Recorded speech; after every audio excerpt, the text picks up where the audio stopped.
My name's Destiny Owen. I am just so excited to bring our show, The Contentment Coach with HLTV, to our audience.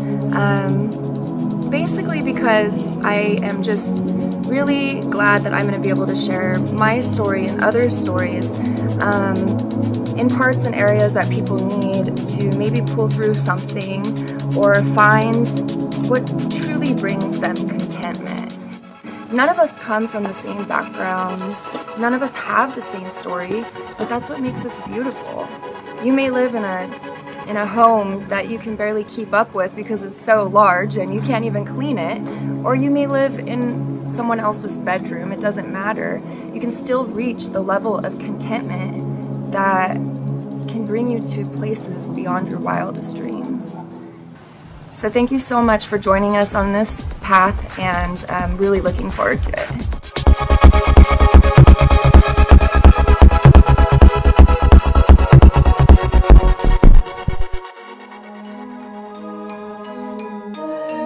Colicchie.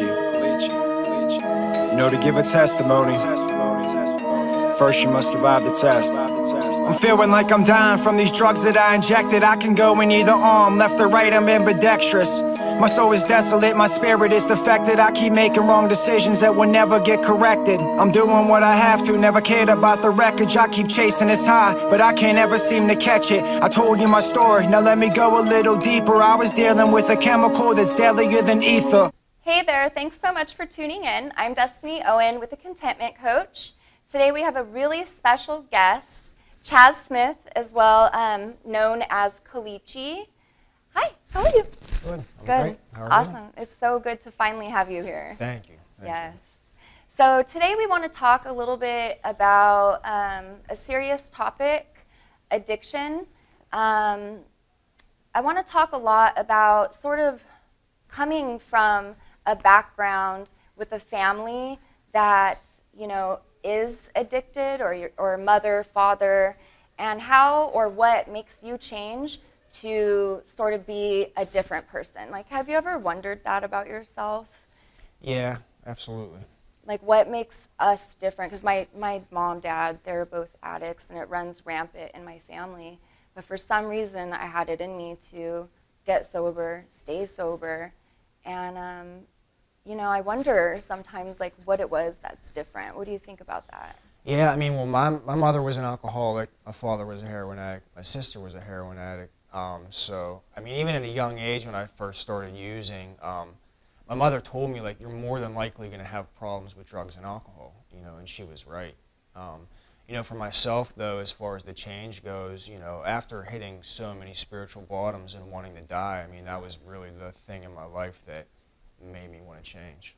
Yeah. Ultimately, the feelings of worthlessness and hopelessness, that was really what finally gave me the motivation to change my life.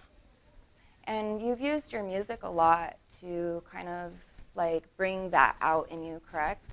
Like, yeah. Just kind of to filter those things to a positive, you know, a positive thing. Because I know that I feel like that's important for addicts to remember, that even though we have that personality to overdo things, that we can turn it into a positive. You know what I mean? So for me, for instance, it's fitness, yoga, and different things like that. And for you, I just have so much respect for the music that you make. And you know, I've been in that place too, obviously, being an addict. And I remember kind of looking at myself in the mirror and thinking, oh my gosh, I'm okay with dying right now, you know? Like, I'm actually, you know, and that feeling scared the shit out of me. And I knew that I had to change something, you know. So I know that you have a beautiful little girl. Yes. Yes. Yeah, she just turned 2 last month. She really is my best friend, and she's my sidekick. Yeah. We do everything together when I'm not traveling and when I'm home. I have her basically every day, so yeah. She really is my entire world. Oh, I love that. I have a 4-year-old, so I totally get that. Yeah. He's my little best bud, too. He's not little, though. He's big. Yeah. You know, it's funny, though, because I can relate a lot to what you're saying about, you know, your mom telling you, okay, you know, you're probably going to have these issues with drugs and alcohol. And it kind of brings me back to, I sort of tried to not make that happen. You know, I was like, oh, I'm not like you guys. And my mom was a meth addict, so I never did meth. Still to this day, I've never done meth. I did everything else, you know, but I thought as long as I wasn't like her, you know, that I would be not considered that way, you know. Yeah. So so it's really interesting because we can set out on that path and then end up being that way anyways, you know. So what do you feel like was like the real turning point? Not just the feeling, but did you notice that once you got sober, like your career and everything just start to kind of come together? Yeah, I mean, well, I've had numerous attempts at recovery, and you know, I've had multiple years clean, a couple times, you know, and I was actually just talking about this to someone across the street about how I really can't even put into words why this time is different. I just like feel it like completely in my heart, and everything, obviously everything that has happened has been, you know, motivation as far as, you know, it being another relapse, and as far as, you know, doing the work that's involved to find the freedom. My daughter being an absolutely huge factor in this for me as well. You know, my careers that I have, I mean, everything I have in my life, and I mean, all that stuff can, you know, vanish, but, you know, I mean, it's the things, the internal things as far as like the gratitude that I carry. You know, the fact that I have friends and family that trust me and love me and support me today, you know, is amazing. You know, everything in my life that, you know, I've worked on as far as the inside is really what has pushed my drive and what has, you know, I just keep hitting these new levels of life that were so unexpected, especially when I thought I was going to die before the age of 21. You know, so now to be here today, it really is the gratitude that I have. It is like it's like the bottom line of everything I do, is to just be grateful, because I lived such a torturous existence for so long. Yeah. But now I'm saying, like, every day is just like, it's something new. Such a gift. It is. Sort of like what we talk about, the get-tos, like, you know, thank you, I get to go to work today, I get to be a parent, I get to, where we can get stuck in that feeling of like, we have to, you know. And I feel like that's what kind of makes addicts different, and in a way, a little bit more special, because I treasure life so much. You know, every single day to me is such a blessing, and maybe that's why. Maybe, yeah, you know, it is. I know for myself too. Even when I get down or depressed or even feel just that minuscule amount of like self-hatred, it's really because I'm not feeling gratitude at that moment. You know, 90% of my day, like 90% of my moments throughout my day, I'm really grateful. You know, like even today being National Overdose Awareness Day. You know, this morning I was just thinking about a lot of friends that I've lost, a lot of really good friends that don't have the privilege to be scared or don't have the privilege to feel nervous because they're no longer here and their life was taken away from them way too early. You know, so when I keep like that in mind, and really my perception, the way that I perceive reality of like who I am as a person and like how far I've came, you know, the fact that I'm even able to be there for my daughter, because for so many years I couldn't even take care of myself. When I really put things into like a positive perspective, that gives me gratitude too. Yeah, you hit it dead on. When I first got sober, I actually laminated a piece of paper and I listed 10 things that I was grateful for. And my sponsor at the time told me, if you start to feel like using, pull out that list and start reading it. And sure enough, by the time I get to 4 or 5, I wouldn't want it anymore. You know, because I think that you hit it right on. It's like you have to find gratitude in the moment. I don't know about you, but a lot of times, especially being that I've like lost my soulmate to a heroin addiction, sometimes I wonder, like, why do I get the chance to still be here? You know, why couldn't have he, you know, I mean, I'm sure if you've lost a lot of people, you can understand that feeling, right? Yeah, I mean, I actually write about it in one of my songs, but whenever I first got clean this last time, I had like 30 days, and I did a lot of soul searching on this beach in North Carolina, and I used to pray for hours. And I used to scream at the top of my lungs certain questions like that exactly, like, why am I here and so many of my friends are dead? Like, what exactly is my purpose? I have to have a purpose. You know, and I look back on my life now, and it's just crazy. It just blows my mind the way that everything has worked out. Folds into place. Like seeing a full And circle. we were talking about this earlier, is I think sometimes that we don't realize that we're working on someone else's timeline, you know, or higher power, whatever that is for you. So things don't always happen the way that we want. But yeah, I agree with you. A lot of times I sort of will sit back and think, really, is this my life? Because, you know, 11 years ago I was in prison for about 18 months and some, and, you know, here, fast forward 11 years later, and sometimes it's crazy, but I'll have little flashbacks when I own a business, and I'm like, wow, these people trust me with their credit card numbers, you know what I mean? Whereas, like, years and years ago, nobody would trust me. You know, nobody gave me the time of day. There really was a time in my life where I didn't have one single friend. I had a couple associates that I got high with, but, like, other than, like, my mother, who really never turned her back on me, and she never turned her back on me because she was sick and codependent, etc. But, like, I had no friends, you know, and it's just crazy today to, you know, how many people I can call, you know, that trust me today. Absolutely. Sometimes it can be a little overwhelming, I'm sure. Oh, yes. Yeah, because I'm that way. Like, when I start to feel that way, I'm a little introverted, and I just kind of want to deal with it, but I want to get that message out there. How important do you think it is to reach out at that time? You know? Yeah, I mean, it's very crucial. I mean, especially with the drugs that are out today. It really is about life or death. I mean, it always has been, but today more than ever, it really is about life or death. You know, people having time clean and using once, and they're no longer here. I could give you a handful of names that this just happened to in the last 6 months in my area alone. You know, That's so. what happened to my fiance. And the problem was too, him being from Georgia. Once he came out here, it was a whole different world, and he had no idea what he was getting himself into. Yeah. You know. And I agree with you, it is life or death.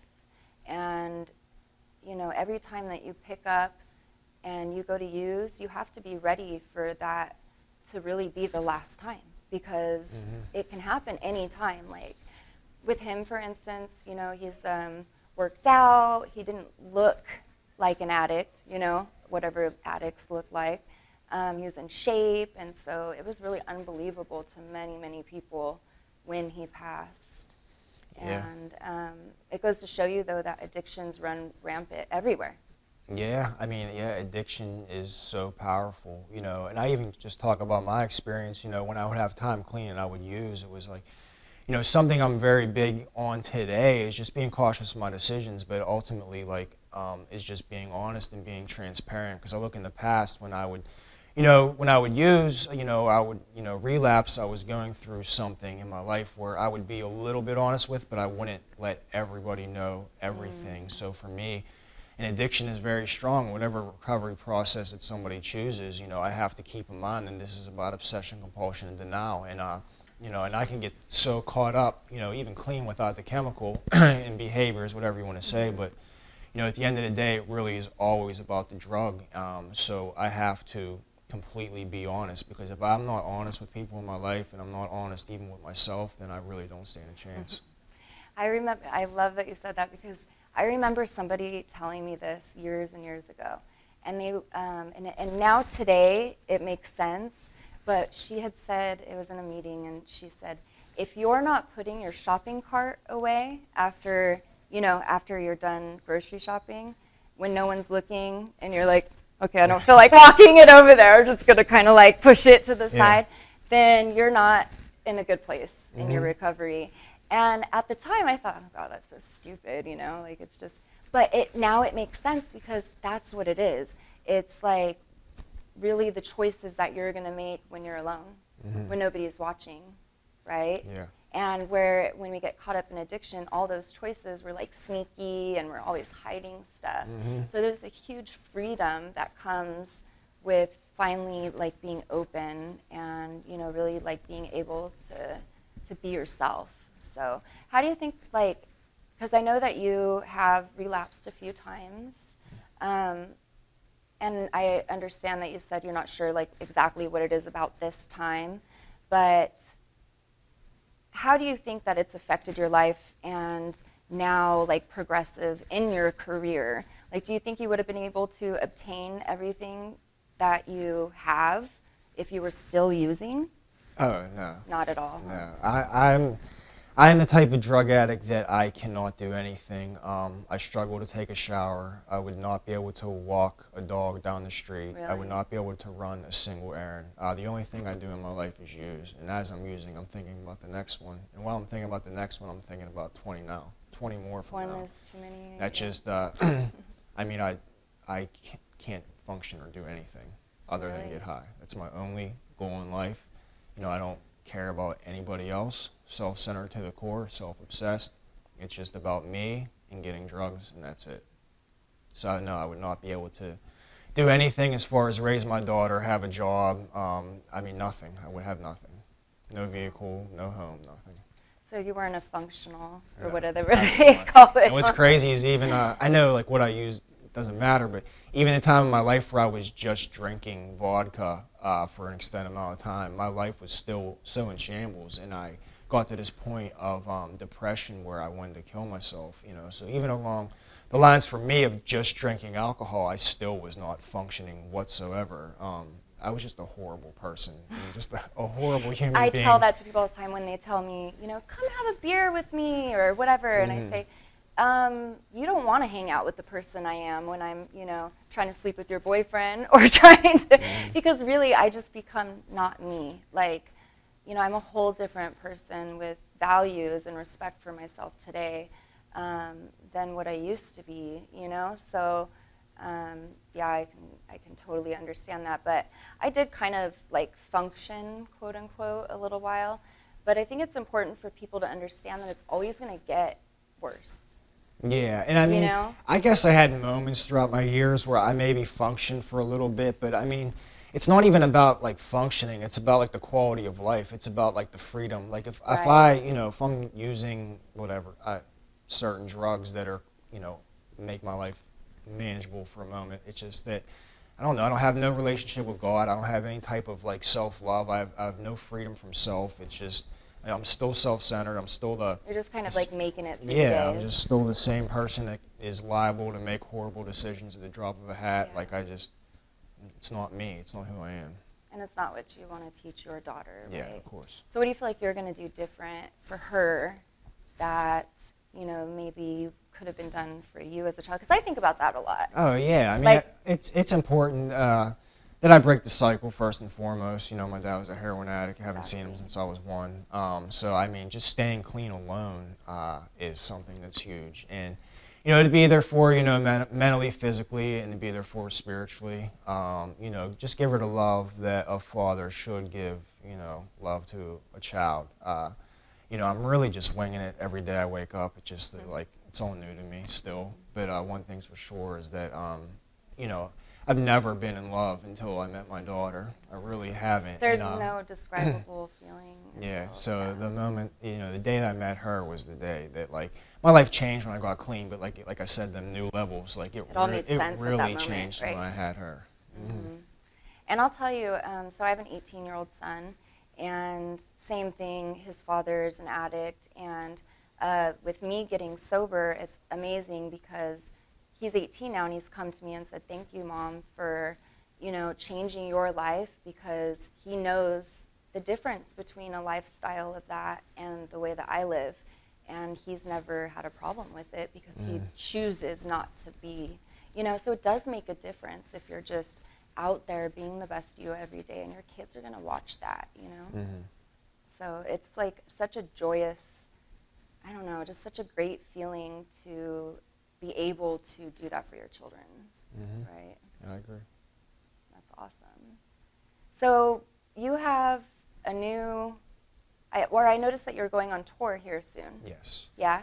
And so what's that all about? Yeah, it's just a 13-city tour with a couple of friends of mine from Baltimore, Connecticut, and Florida. So we're all in recovery, you know, and yeah, I mean, it's going to be great to just go out there and just try and spread a message of hope through our music. You know, we all basically have like our own lane of things we do, and you know, I've grown real close to him over the last year or two, so it's exciting.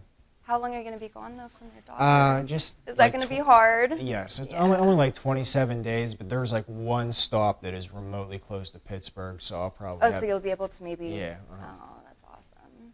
whenever I travel, I think the same. I'm like, I need my son. Oh Yeah. my gosh, I miss him so much. So that's crazy. Another thing I want to ask you about, and that was seriously my next question, is how important you think it is to surround yourself with other addicts.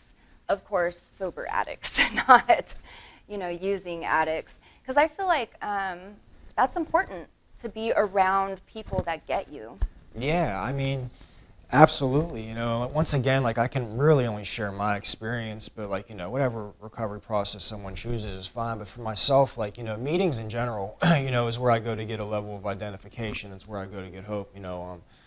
If I was to just stop associating with, recovering addicts or quit going to meetings, then like I'm just left to myself. And of course I get busy, I travel, but I always stay connected. Right. So when I'm home, I try to go to a lot of meetings, because if I don't want to say like forget about that life, but after so long, it just, the disease of addiction is very cunning, it's very powerful, it's insidious, and it will just, make me think that maybe I can just use once. If I'm disconnected for X amount of time, and then I'm not doing all these things, and then my prayer starts slacking, and just, then, the things that are horrible ideas might start to look a little, enticing, or think that maybe I can handle it since I have over 4 years now, or whatever you want to say. But I don't, it's I can, but we can, and I really believe in that, because, any struggle that I face today, I handle it with, 5 of my closest friends, and like there's just really nothing in my life that I handle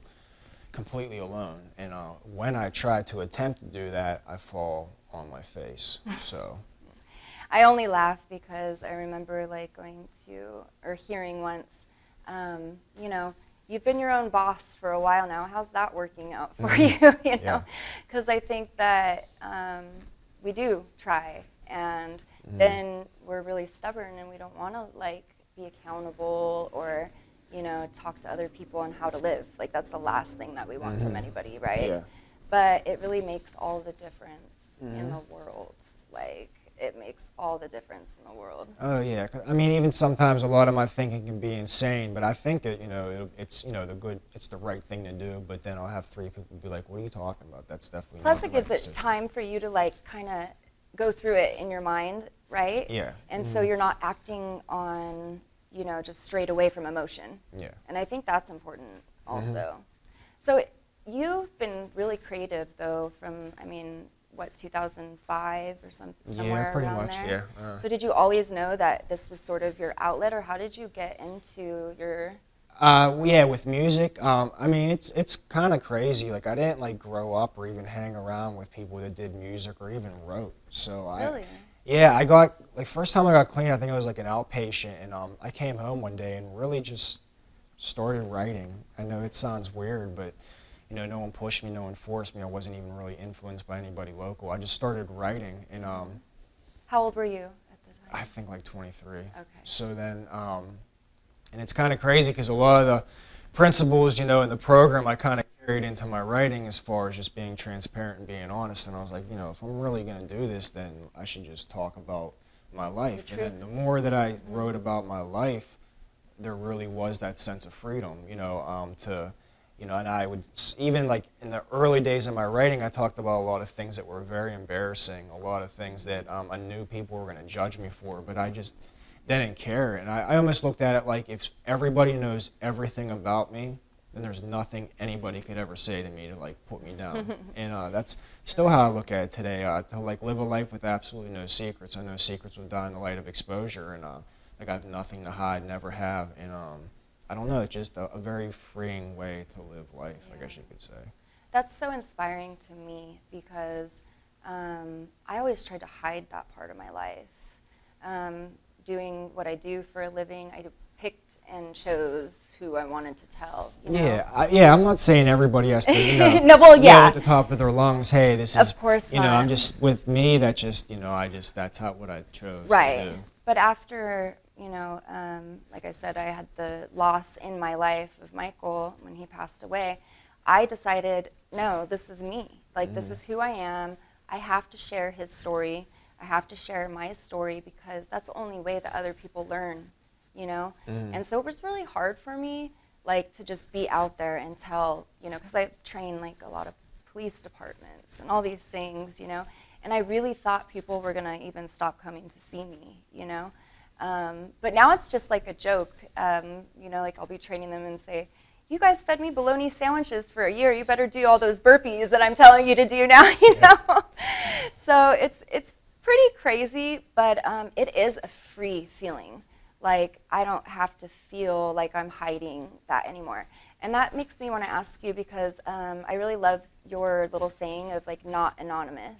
Mm. You know, I feel like owning that part of yourself really does give you, like you said, what a self-love, like a just a feeling like you can love everything even if it's not perfect about you, right?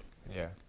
And so for you, what does that mean to you? Like not anonymous, or how important is it to you to be, you know, that upfront and get this message out there?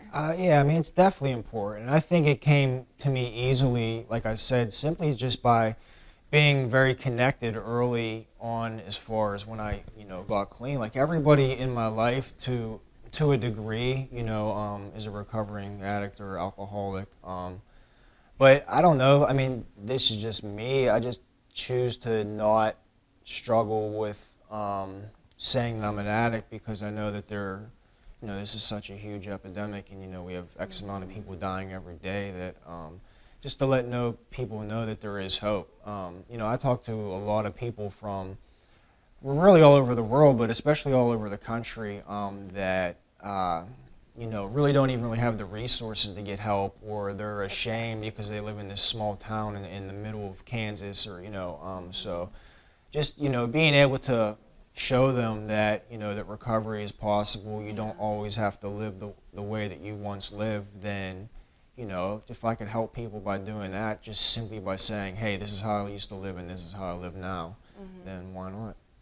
Just by you being here today shows, you know, that you really are doing a great job in your program. Because really, though, for you to be here and just kind of interact with everyone that's also in addiction, it gives everybody hope, you know, like obviously you've, you know, you've reached really high goals that I'm sure, like you said, you never expected all these things to happen. And so I just really want to get that message across, that if you do the right thing, everything kind of works out, right? Like everything just sort of falls in line, and you can live a world or a life amongst the wildest dreams that you've ever thought. You know, sometimes I'm just so grateful for how great my life is. Yeah, me too. Yeah. You know, I know also, like, you know, it definitely takes a lot of faith, you know, self-discipline, sacrifice. You know, my message really is too that, like, no matter how many times you fall, you know, honestly, if you are still breathing, then you are capable to change your life. And that's not even with just using. That's with anything. Anything that I have in my life that I don't like, that is, you know, throwing me off my square, like, only I have the power to change that. You know, so I don't know, just to really never give up. Whatever goal, whatever, you know, challenge you have, to just really just face it and just keep moving.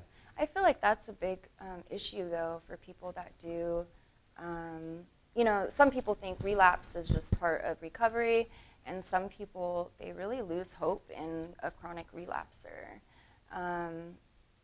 And, I mean, I understand, but I don't.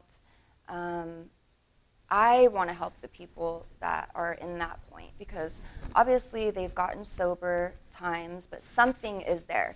And I'm a big believer that addiction manifests itself in many, many ways. So it's like, even though you're not drinking or using, the attitude is still there, and it's basically, you're just like I guess like a dry addict or a dry drunk or whatever they call it.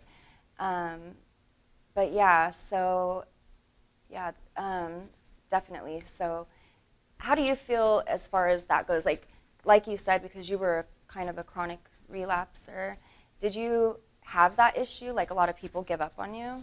I mean, not really, because I managed to put, like, time, like, I guess, in between my relapses.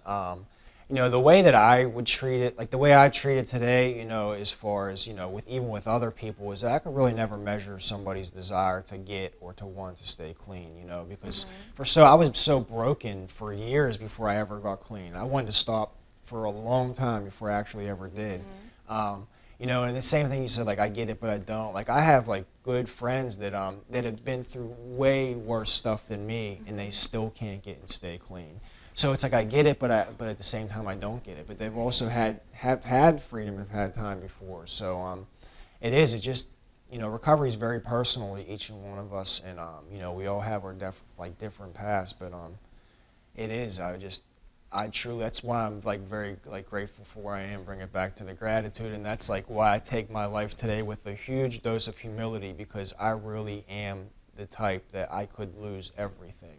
Yeah. So I don't ever get it twisted that I have this, or that my life is so amazing that I'm never gonna fall.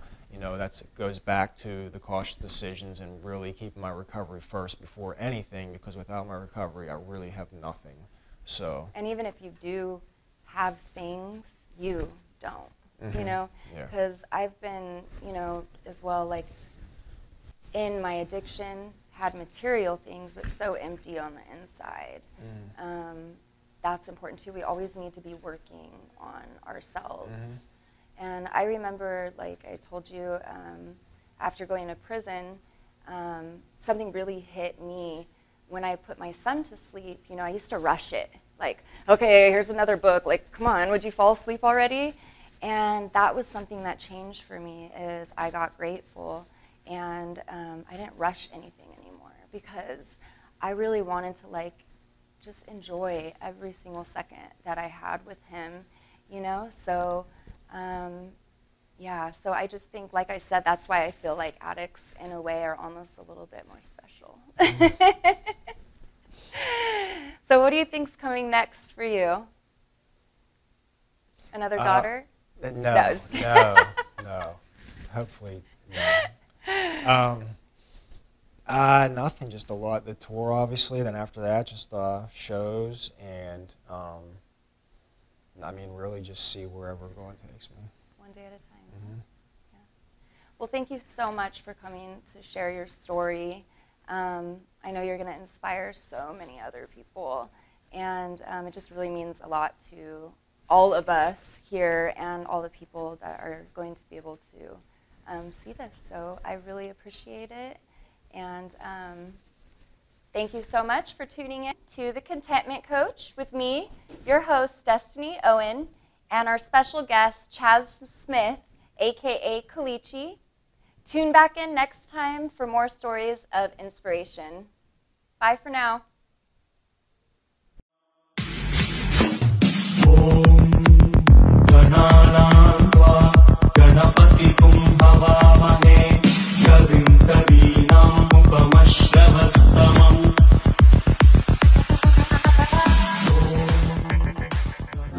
Colicchie. You see, everybody got a story to tell. Well, here's mine. My pain's deep, I've been through hell. I managed to survive, so I got a story to tell. Listen, I stand victorious, make the sign of the cross. Look, I'm here to be the voice for every friend I've ever lost. Let me pray as I put together my hands. I've never been ashamed to tell you the person I am.